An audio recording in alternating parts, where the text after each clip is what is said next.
क्योंकि उसमें इशू भी बहुत हो रहे थे of disturbance, network failure end of the voice.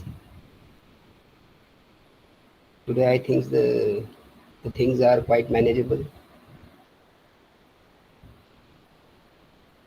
Yes, कहाँ पर थे हम लोग पिछले उसमें?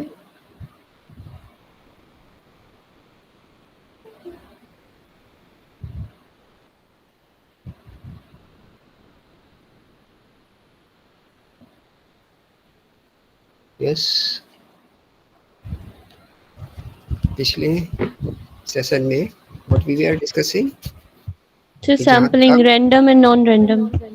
ओके, तो उसके टाइप्स आप लोगों को अच्छे से लिख लिए थे, नोट डाउन कर लिए थे आपने? No sir, clear नहीं थी वॉइस. ओके, तो चलिए जल्दी से पहले उसके टाइप हम लोग लिख लेते हैं, then we will proceed further. जिनके पास थोड़े से नोट होंगे वो उसको मिला के करेक्ट कर सकते हैं. तो first was the random sampling and second was the non-random. In the case of random sampling,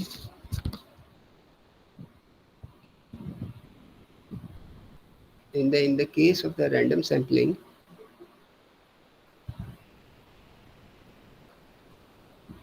in the case of the random sampling, types are the simple random sampling, stratified random sampling,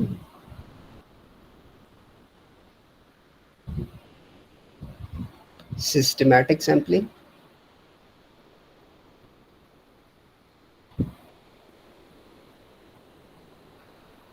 multi-stage sampling, and cluster sampling. Cluster. फिर से दोहरा देता हूँ. Sampling is further divided into the two big parts. One is the random, second is the non-random. And in the case of the random, it is simple random, then stratified random, then systematic sampling, multi-stage sampling, and cluster sampling. These are the types of the random sampling. And if we discuss about the non-random sampling, then there is judgment sampling,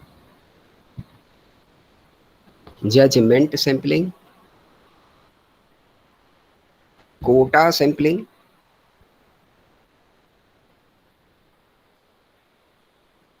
and convenience sampling.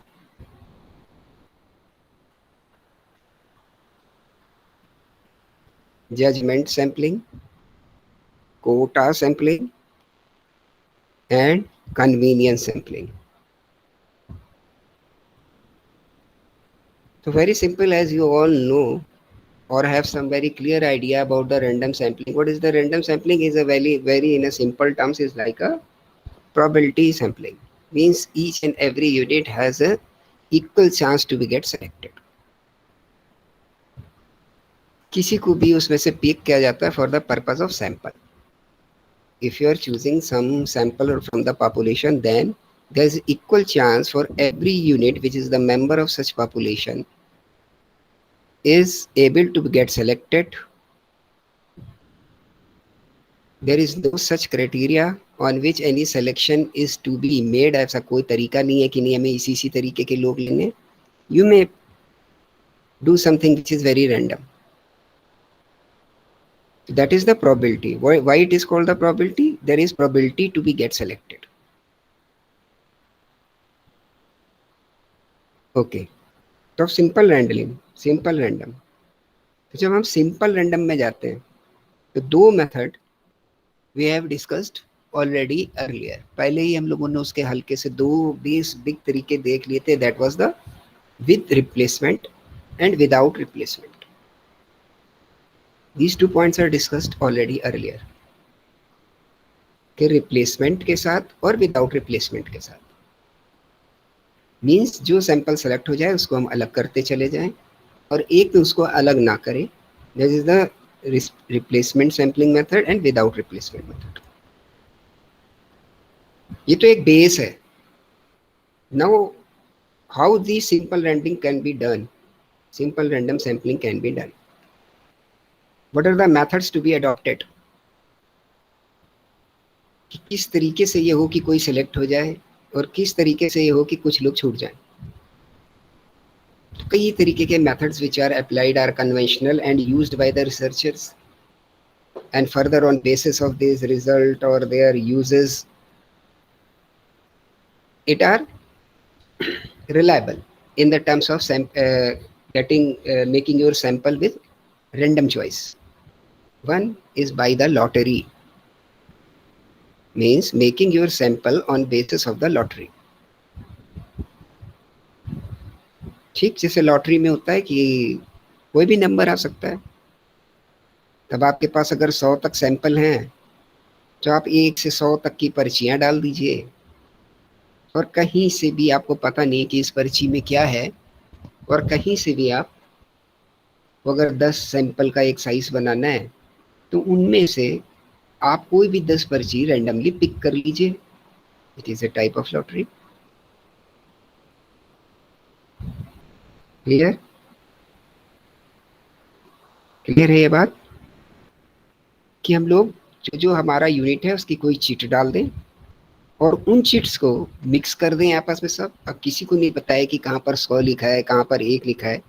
By the help of our example which we have discussed, and just pick, if you have to make the sample of just 10, then pick 10 chits from all total. That is simple random by the lottery. ये lottery की तरह आप choose कर रहे हैं, कोई criteria आपने बनाया नहीं, बस कहीं से भी कुछ उठाना शुरू कर दिया. That is random, random on the basis of the lottery. एक चीज ये हो गई. दूसरा, एक लॉटरी में जो ये लॉटरी के ड्रॉज आते हैं उस पे बेस होता है. आप देखते हो कि लॉटरी में 10 या 12 नंबर हैं, तो अब इसमें तो ढेर सारे नंबर हो गए. अगर आपकी 12 नंबर की डिजिट की लॉटरी है और somehow you will say already you are able to visible that उसमें कुछ प्रीफिक्स में अल्फ़ाबेट्स भी होते हैं, ए जेड और कुछ numeric values, then some there is B, Y and some numeric values. इस तरीके के कुछ लॉटरी टिकट्स होते हैं. Now how these are going to be random, वो भी रैंडम है. तो लॉटरी से आपने पहला मेथड लॉटरी में one is the by the help of chit selection, chit के थ्रू लेंगे आप. ठीक, चिट के थ्रू ध्यान से समझ लीजिए. जो मेथड भी मैंने आपको बता दिया कि चिट उतनी डाल लीजिए जितने नंबर हैं, तो ये आप उसमें कर पाओगे where your population is not so large. अब अगर इस तरीके की आपकी पॉपुलेशन है, जैसे लॉटरी के टिकट बिके हुए हैं, वो तो लाखों में बिके हैं. अगर उसने 10 डिजिट बना ली हैं तो 0 से 9 तक की हमारी पूरी अगर डिजिट हैं तो 10 डिजिट्स तो ये हो गई.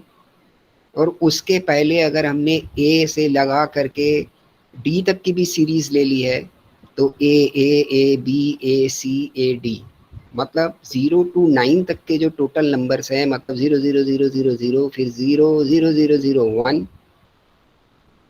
फिर सेकेंड न्यूमरिक वैल्यू में 0 को आगे फिक्स रखते हुए सारे इन नंबर्स को घुमाना. ऐसे जितने नंबर बनेंगे वो 4 बार हो सकते हैं if we give the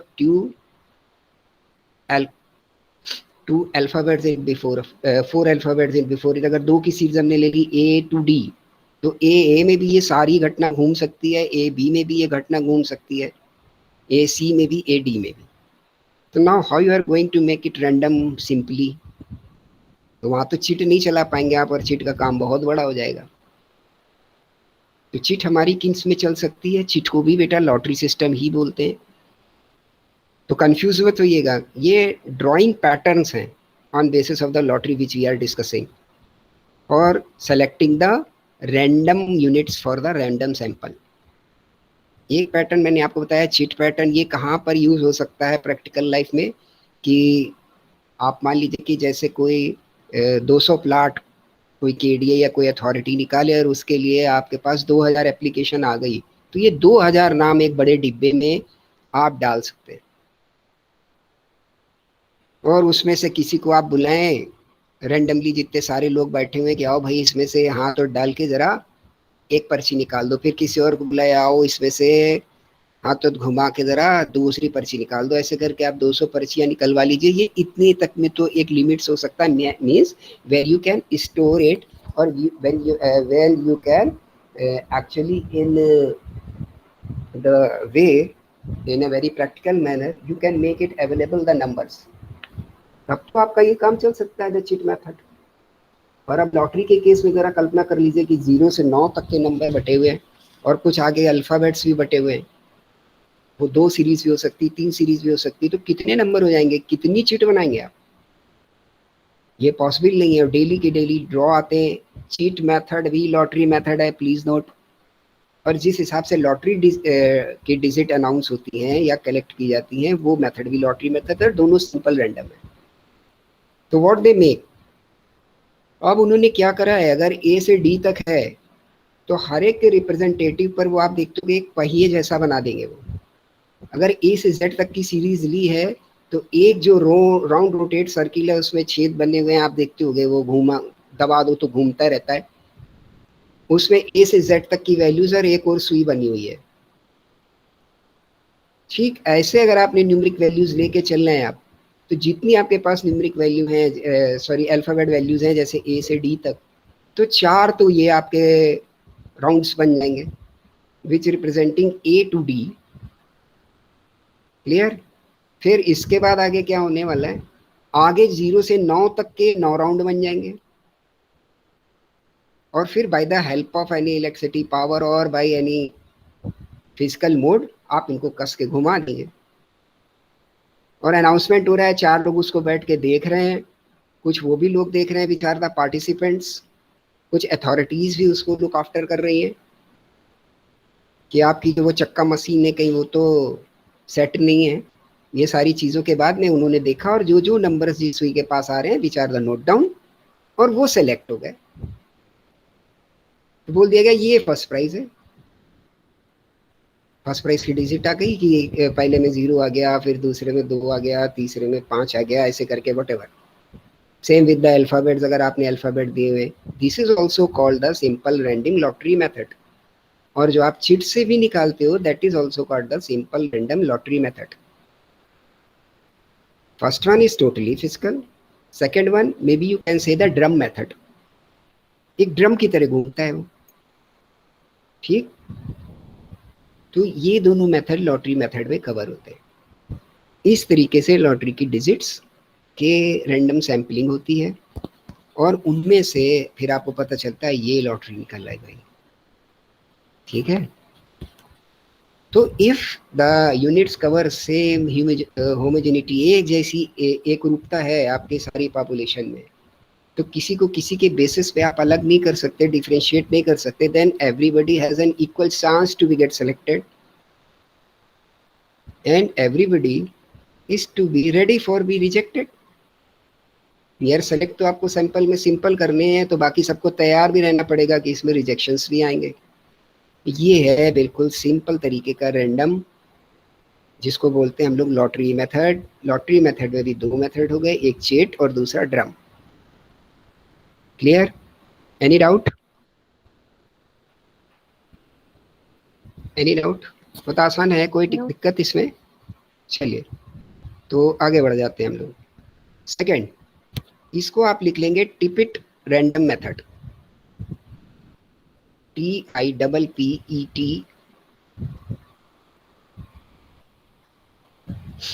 T for Trivandrum, TIPPE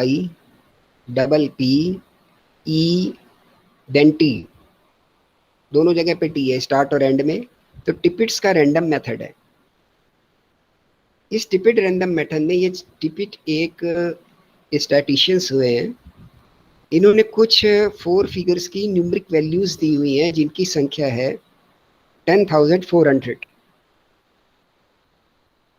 10,400 values इन्होंने दी हुई हैं।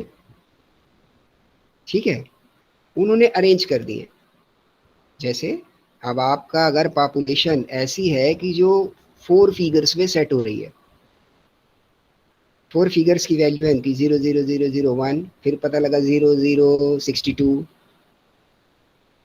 फिर 0 1 2 9 समथिंग, इस तरीके से उनकी एक टेबल बनी हुई है। अब आप अपनी यूनिट्स को कैसे भी अरेंज करिए,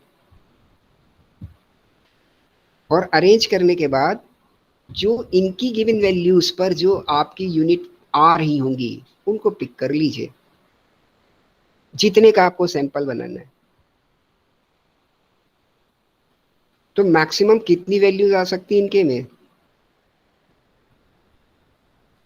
41,600, क्योंकि 4 डिजिट 4 फिगर्स में इन्होंने इसको फैलाया हुआ है अपने 10,400 नंबरों को। तो मल्टीपल ऑफ 4 में ये कितनी यूनिट आप कितनी यूनिट को चांस मिल सकता है बाय द मेथड ऑफ टिपेट? 41,600 इनको चांस मिल सकता है। ठीक, लिख लीजिए इसको अच्छे से। अभी आपको लंबे आंसर लिखने हो या कहीं पर भी आपका OMR है तो उस जगह पर ये चीज़ आपके काम कर सकती है कि Tippett random method is a method for selecting simple random numbers from the population for samples. और इन्होंने जो मेथड दिया उसमें 4 डिजिट नंबर्स का मेथड है और 10,400 डिजिट्स को पिक किया हुआ है, जिसमें कि चांस क्या बनता है कि जब आप इनको अरेंज करोगे तो 41,600, क्योंकि 4 4 की टेबल बन रही है ना, तो 41,600 टोटल पॉपुलेशंस में से ये नंबर आप पिक करोगे। Second, Fisher and Yates table. Fisher and Yates table, इसमें कितना डिजिट को कैटर किया गया है? 15,000। 15,000 numbers are arranged in two digit blocks। दो डिजिट के ब्लॉक है और 300 ऐसे ब्लॉक बनेंगे।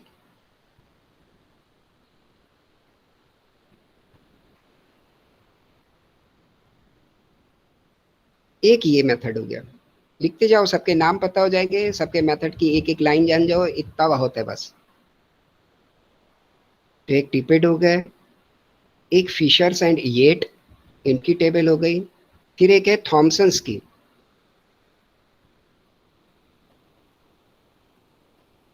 थॉमसन की 20 figure algorithm table. 20 figure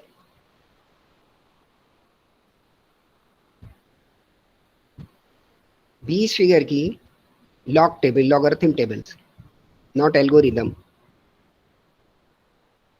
20 figures log tables.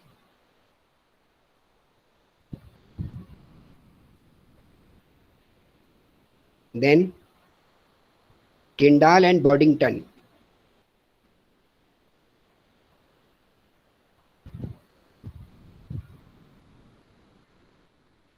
they have give chances for the population is 1 lakh।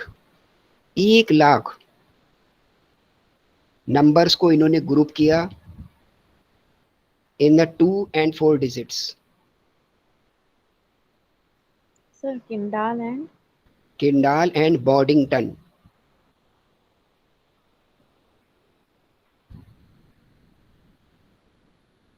किंडाल ही लिख लो तो बहुत है। किंडाल टेबल 1 लाख नंबर्स को ग्रुप किया 2 और 4 डिजिट में इन द ब्लॉक ऑफ 100:1000। तो 100:1000 का अगर हमारा ब्लॉक बन रहा है तो 1 लाख नंबर उसमें आ सकते हैं।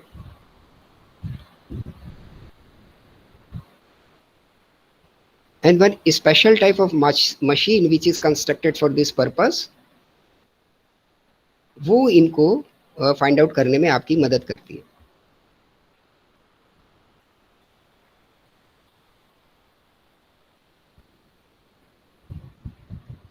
और आखिरी रैंड कारपोरेशन टेबल।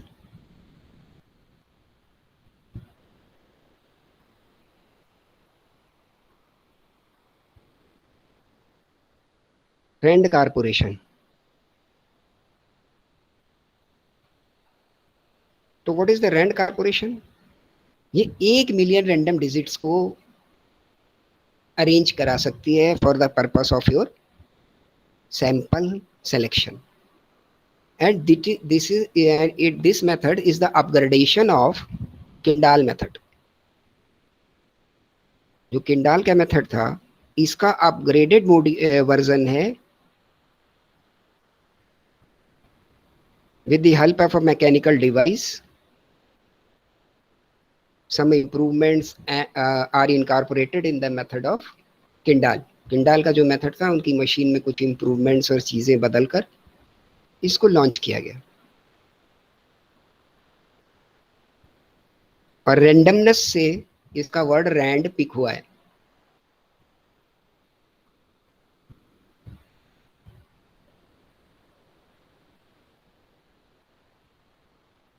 ठीक. और जब बहुत लार्ज पॉपुलेशन होती है तो इसका कॉमनली यूज होता है.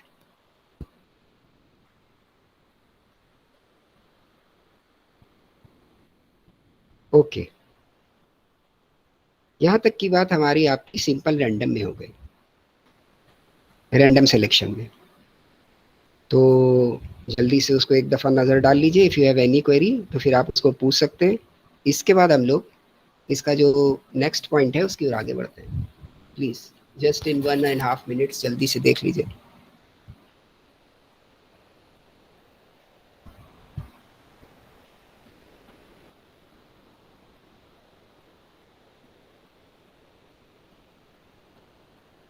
सर डिपिट रैंडम मेथड से पहले जो आपने बताया था एक बार फिर से बता दीजिए. तो टिपिट के पहले तो एकदम सिंपल बात थी. टिपिट के पहले तो सिंपल रैंडम सिलेक्शन था on the basis of the lottery. And lottery of the 2 types, one from the help of cheat and one for the help of drum. जब हमारे पास छोटा नंबर होता है कि हम लोग 10 लोग बैठे हैं, 100 लोग बैठे हैं, 200 लोग बैठे हैं, जिनकी चिट लिख के डाली जा सकती है, वो आप डाल दीजिए एक डिब्बे में. मतलब जो इजीली डाली जा सकते हैं और जिनसे पिक कराया जा सकता है.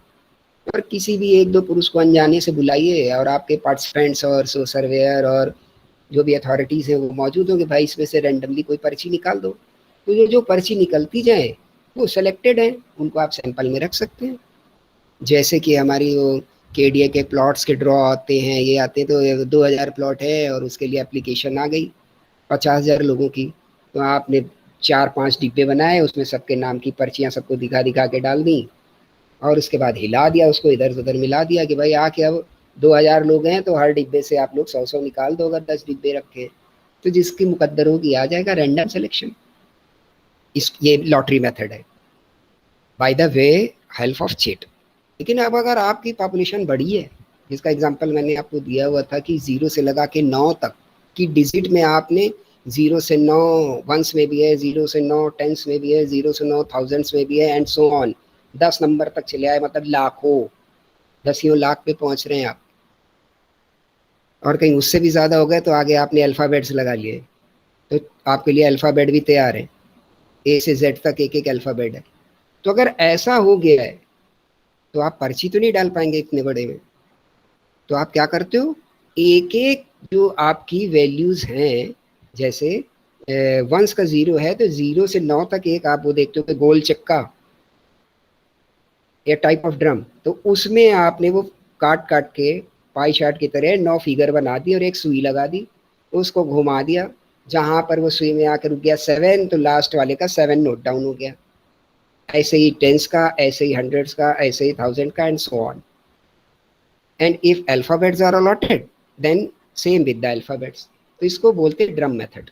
है ये भी टोटली लॉटरी. पता नहीं है अचानक किसको हम ले रहे हैं, क्या कर रहे हैं. That is why it is lottery. Okay, yes sir. चलिए, तो लॉटरी मेथड में cheat method and drum method.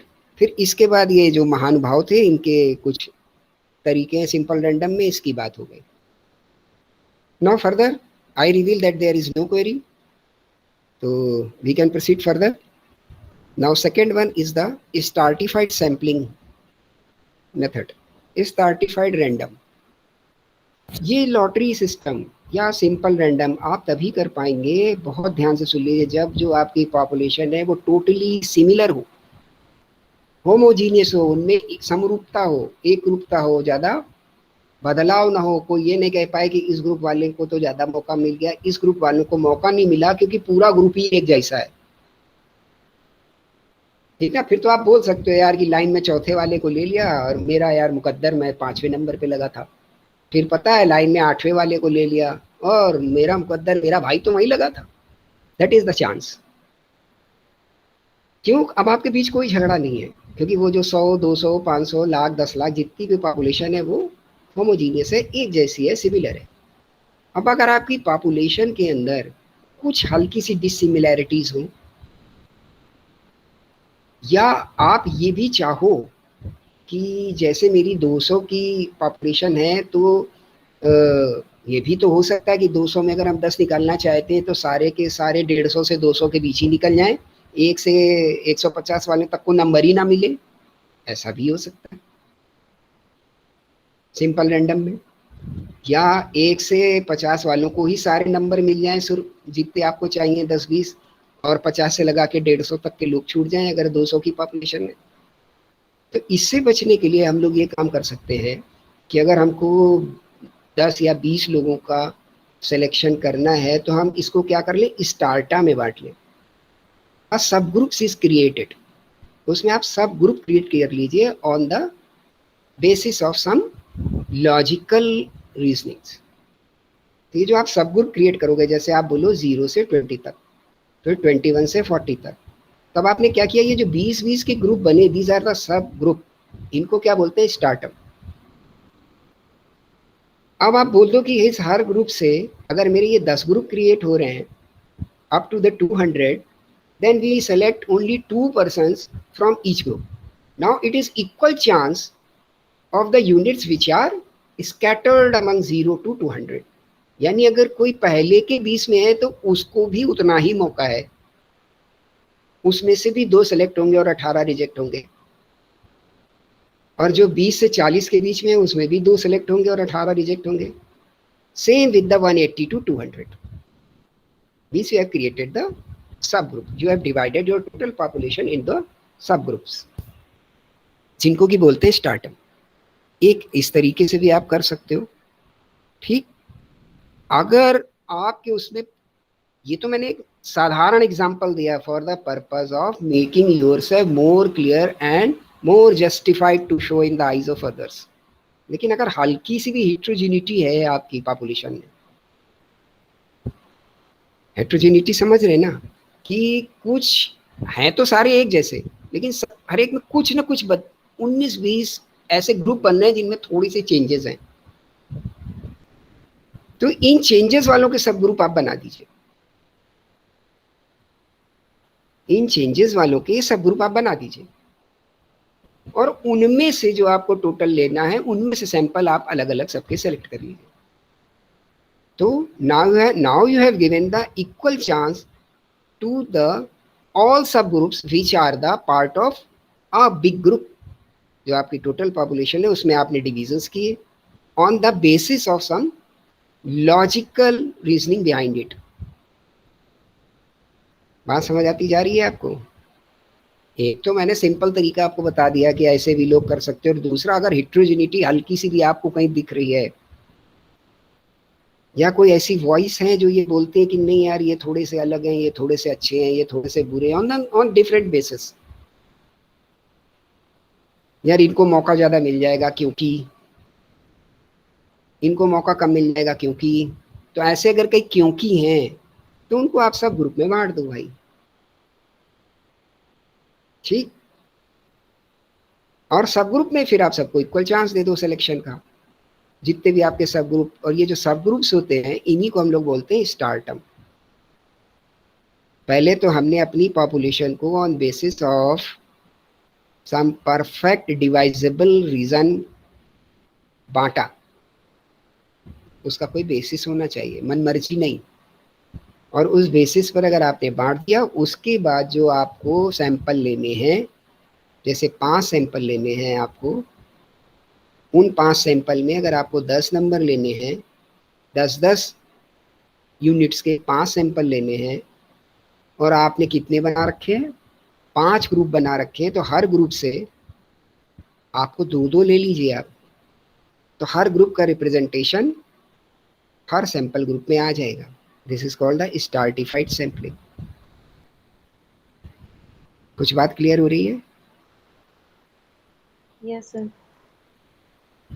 Means कोई अच्छा सा इसका एक एग्जाम्पल कोट किया जाए तब बेहतर हो सकता है। If anybody have any example regarding it, how should we create the data, or in which cases, or in which field, or in which type of research this data is going to be more meaningful and useful?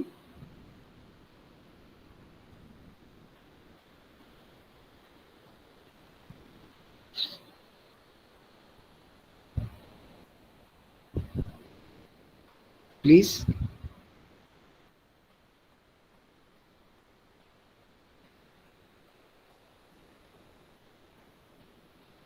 Please. इतना कठिन नहीं है यार, इतना सोचोगे तो बड़ा कुछ भी बना सकते हो आप इसमें। क्योंकि इसमें सबसे बड़ा इशू क्या है, सिंपल रैंडम इसमें भी आप कर रहे हैं कि जो आपने स्टार्टा बना लिए इसमें से आप सिंपल रैंडम पिक करोगे, अचानक कहीं से भी कोई उठेगा, हर एक को चांस है सिलेक्शन का, हर एक को मौका है, इसमें कोई दिक्कत नहीं है। अब दिक्कत कहाँ पर है कि जो स्टार्टअप बना रहे हो आप। यस जैसे भी किसी भी चीज़ की जैसे हम ओपनिंग कर रहे हैं या स्टार्टअप कर रहे हैं तो उसमें ये सारी चीज़ें सर्टिफाई होंगी। हाँ, जैसे किसी भी कंपनी एग्जाम्पल। वगैरह या कोई भी बिजनेस वगैरह हो हमारा। ओके, किसी भी फील्ड में बेटा इस्तेमाल हो सकता है, ये तो बात सही है। Yes sir. चाहे कोई बिजनेस हो, चाहे कोई भी काम हो, उसकी बात नहीं है। एग्जाम्पल कैसे समझ में आ जाए हमको। अगर हम मान लेते हैं, हम सबसे पास का एग्जाम्पल वही होता है जो अपने साथ घट रहा हो। अगर आपकी क्लास की बात हो रही है और इस पर कोई रिसर्च होनी है, तब इसमें डिफरेंट बैकग्राउंड से बच्चे आ रहे हैं। कोई इसमें बीबीए करके आया होगा, तो कोई बीकॉम करके आया होगा, कोई बीएससी का भी होगा, कोई सीबीएसई का होगा, कोई यूपी बोर्ड का होगा। यस तो सर। अगर एक कॉमन क्वेश्चन ऐसा डेवलप किया जाए कि हम ये क्वेश्चन पूछेंगे, तो लोगों के मन में हो सकता है यार इसमें जो लोग कॉमर्स की बैकग्राउंड से आए हैं, दे आर मोर एफिशिएंट। फिर कोई बोल सकता है नहीं यार, इसमें कुछ क्वेश्चन ऐसे जो साइंस बैकग्राउंड से आए होंगे यार, तो वो they can do very well. कुछ बोलेंगे जो सीबीएसई से आए हैं यार, उनका जो skills हैं वो are different from the UP board. So now there is difference in your group is very common of the students of the MBE, but on the basis of background you can make some startup। अब यहाँ पे startup बना दीजिए, वरना तो जो ये बोलने वाला है कि इसमें सीबीएसई बैकग्राउंड वाले बच्चों के लिए ज़्यादा चांस है इस तरीके के टेस्ट में, तो उसकी बात जायज़ भी हो सकती है। तो आप इक्वल मौका दीजिए हर उसमें, आप बांट दीजिए, ये सीबीएसई वाले, ये यूपी बोर्ड वाले, ये आईसीएसई वाले। अब आपने 3 स्टार्टअप बना दिए, फिर उसमें से जो सैंपल आपको पिक करने हैं, उन तीनों स्टार्टअप का इक्वल रिप्रेजेंटेशन उन सैंपल्स में लेते जाइए। तो आपने क्या किया, सैंपलिंग एरर को रिड्यूस कर दिया। Basically what is the sampling error? Sampling error तो यही होती है कि हमने जो भी सैंपल लिया वो ये तय होता है कि 100% पॉपुलेशन को रिप्रेजेंट नहीं कर पाता। तो बिकॉज यूनिट्स, बहुत ध्यान से सुनिएगा इस बात, इसको आप लिख भी सकते हैं, because units have its own values. उसकी अपनी कुछ यूनिट्स की भी अपनी कुछ डिफरेंट स्पेशलिटीज होती है। Are you agree? अगर आपकी क्लास में ऐसे भी बांट दिया जाए कि ये सीबीएसई बैकग्राउंड के हैं, ये यूपी बोर्ड बैकग्राउंड के हैं, ये आईसीएसई बैकग्राउंड के, और एक चौथा ग्रुप हम बना दें कि which are from not all these 3 boards, other boards. तो अगर हमने ये 4 ग्रुप भी बना दिए और एक सैंपल में सबसे 2-2 एक लोगों को लिए और 5 सैंपल बनाए, तो ये तो चांस सही है कि हमने सबको मौका देने की कोशिश की, लेकिन जो बच्चे सेलेक्ट हुए उनकी अपनी कैपेसिटी भी आपस में बहुत अलग हो सकती है। कोई बच्चा हो सकता है सीबीएसई का बड़ा अच्छा हो, और कोई हो सकता है सीबीएसई से पढ़ने के बाद भी उतना अच्छा ना हो, लेकिन वो रिप्रेजेंट तो कर रहा है पूरे ग्रुप को। Same with the UP board, same with the other board. तो this is the sampling error. ये सैम्पलिंग एरर होती ही है, इसको मान के चला जाता है। That is why at the end results में बोला जाता है कि this much of percentage is going to satisfy, then we just assume my research is up to the standard, यानी जो भी मैंने रिसर्च करके रिजल्ट दिए वो इतने परसेंट तक काम करेंगे। Why this happen? अगर आपने सब कुछ अच्छे से किया है, सारे टेस्ट लगाए हैं, सारा सब कुछ प्रॉपरली कलेक्ट किया है, क्योंकि यूनिट्स की अपनी कुछ स्पेशलिटीज है। कितना भी आप अच्छा कर ले, यूनिट की जो अपनी स्पेशलिटीज और चेंजेस और difference among the unit to unit ये होता ही है। और आप ग्रुप पे काम कर रहे हो एग्रीगेट वैल्यूज पे, लेकिन काम किस पे कर रहे हो? On the basis of the units, और उसका reflection where you want to try और you want to see, that is on the group. इसलिए बेटा फर्क हो जाता है। तो अगर हम लोग स्टार्टअप बना के उसमें से यूनिट्स को सेलेक्ट करके सैम्पलिंग करते हैं, देन वी आर, अच्छी सी बात आप लिख सकते हैं, we are trying to minimise the sampling error. अब कोई आपसे अगर पूछ ले कि यार हमारा सिंपल रैंडम में तो काम हो रहा था, then why this stratified sampling, तो आपको फटाक से बोल देना चाहिए कि it's give more chances to all the divisional groups which belong to a big group. And in other words, this method, by using of a stratified methods, though there is a simple random technique, but it going to be minimize the sampling error. अब further वो आपसे पूछ ले तो आप बता दीजिए, जैसे मैंने बताया कि इस कारण एरर कम हो जाएगी। Now it is clear? आगे चले इससे।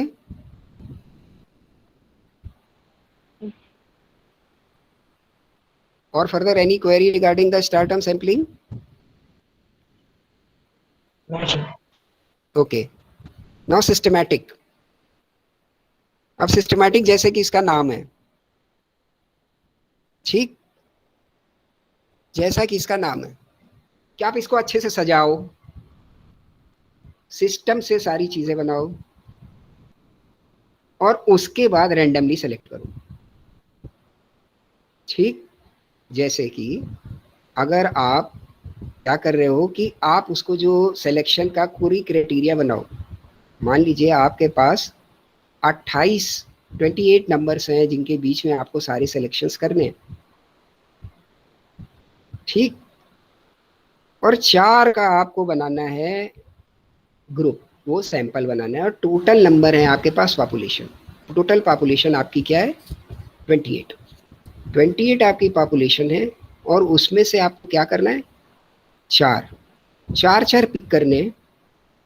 तब आप क्या करोगे? इसमें से कुछ इस तरीके की आप चीज़ें बनाओ, ठीक, कि आपको ये जो 4 की वैल्यू है, 4 में एक बार आपने 1 जोड़ दिया, तो अब आप क्या कौन कौन से नंबर सेलेक्ट करने वाले हो? अगर आपको 4 ग्रुप बनाने हैं तो 4, और फिर जो उसका सेकंड आ गया 4:2:2, फिर 1 जोड़ा हुआ है 9, देन 4:3:+1। इन नंबर्स को आप चांस देते चले जाओ और नंबरों को पिक कर लो। It means a system you have drawn. ऐसे ही आप 2 के साथ करके बना सकते हो, फिर 3 के साथ करके बना सकते हो। Means a system you have creating. और अगर आप ऐसा सिस्टम बना रहे हो तो आपका सिस्टम ही ये मौका दे रहा है कि कुछ लोग सेलेक्ट ना हो पाए। That is why it is called the quasi random sampling भी इसको बोलते हैं। मतलब ये पूरी तरीके से रैंडम ना हो के अर्ध रैंडम, ठीक, क्वैशी रैंडम सैम्पलिंग है, रैंडम ये भी। अब पता तो नहीं है ना रिसर्चर को कि ये जो नंबर हमने 5 निकाला इस पे कौन बैठा हुआ है। बात समझ आ रही है कि हमारे पास अगर हमारे पास 28 नाम है तो उन नामों को हमने लिख लिया कैसे भी उठा के, फिर उसके बाद हमको नहीं पता है कहाँ पे कौन है। फिर हमने कहा यार अब हम इसमें सिस्टम लगा लेते हैं थोड़ा, तो हमको 4 लोग चाहिए, तो 7 के ग्रुप हैं, इसमें से यार 4+1 वाला सेलेक्ट कर दो। तो 4+1 हमने 5वां ले लिया, फिर अगली बार में उठाया तो 9वां ले लिया, क्योंकि अब 7 से हट के 9वां आएगा ऊपर, फिर 13 ले लिया, ऐसे करके हमने जो है 4 लोग साथ ले लिए, पर ये तो हम ही ने डिसाइड कर लिया ना किसको हम ले। और मुझे लेकिन हालांकि पता नहीं है कि उस प्लेस पर कौन सिचुएटेड है, that is why it is random. अगर मुझे ये भी पता हो जाए कि इस प्लेस पर सिचुएटेड कौन सी यूनिट है, बात समझ आ रही है ना। जैसे आप हम लोग क्लास के एग्जांपल से चल रहे हैं तो that is easy for you. आपकी क्लास में अगर मान लीजिए 28 लोग हैं तो सबको पीट करके खड़ा कर दिया जाए, ऐसा व्यक्ति इस रिसर्चर में लाया जाए जिसने आप में से किसी को देखा ना हो। यस प्रवीण, यस प्रवीण, बेटा माइक बंद करो प्रवीण, प्रवीण सिंह। तो ये जो आपके पीछे जितने सारे ये अपनी पीठ की ओर करके खड़े हो गए अगर आप लोग, तो आप लोगों की पीठ के ऊपर कुछ नंबर डाल दिए जाए, 1 2 3 4 28। अब जो बेचारा आया उसे नहीं पता कि ये जो साहब है जिनकी पीठ पे नंबर पड़े ये कौन है। अब उसने कोई मेथड लगा दिया कि यार इस हिसाब से हम 5वां ले रहे हैं, 9वां ले रहे हैं, 13वां ले रहे हैं, या मैं 6ठा 10वां 14, इस तरीके से कुछ भी लगा दिया। तो ये तो रैंडम ही है ना, because he does not know who is this person is. ऐसे कोई यूनिट भी हो सकती है, और अगर ये खेत पे हो रहा है तो कोई खेत भी हो सकता है, कुछ भी हो सकता है, कोई प्रोडक्ट भी हो सकती है, एनीथिंग। तो उसे तो नहीं पता है कि ये इस पे कौन आ रहा है, that is why it is random. But you have decided to choose a certain number as per the location, that is why it is also called quasi random, systematic random sampling method का एक दूसरा नाम quasi random। समझ आ गया ये?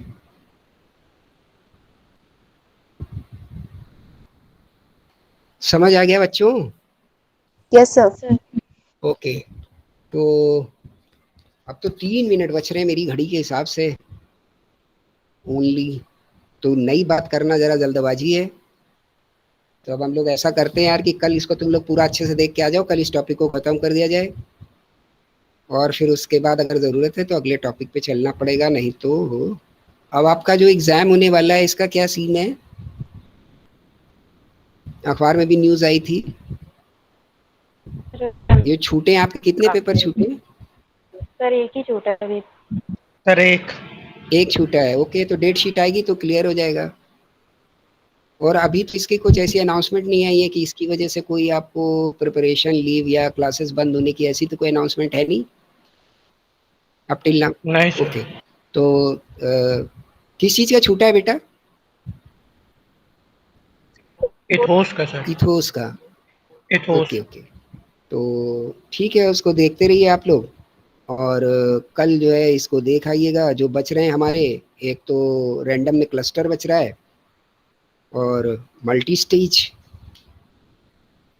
और फिर इसके बाद नॉन रैंडम है। तो इनको देख आइएगा, तो पूरी कोशिश हो कि कल हमारा ये ख़त्म हो जाए, ठीक है? अब आगे ज़्यादा सैम्पलिंग ना जाए। Okay, then any question you have from session of today?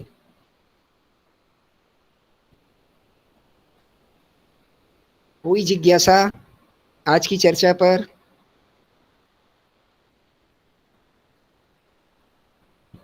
No sir. कुछ भी पूछना है बेटा? Any doubt? No sir. No. चलिए, तो फिर आज के सेशन को बंद करने की तैयारी की जाए। Very nice session with all of you. Thank you sir. Okay, thank you all of you, thank you very much. Thank you, sir. Thank you. Thank you, sir. Okay, have a good day. Thank thank you you, very sir. Much. Thank you, Thank you, thank sir. You बेटा, thank you सबको, very very thank you.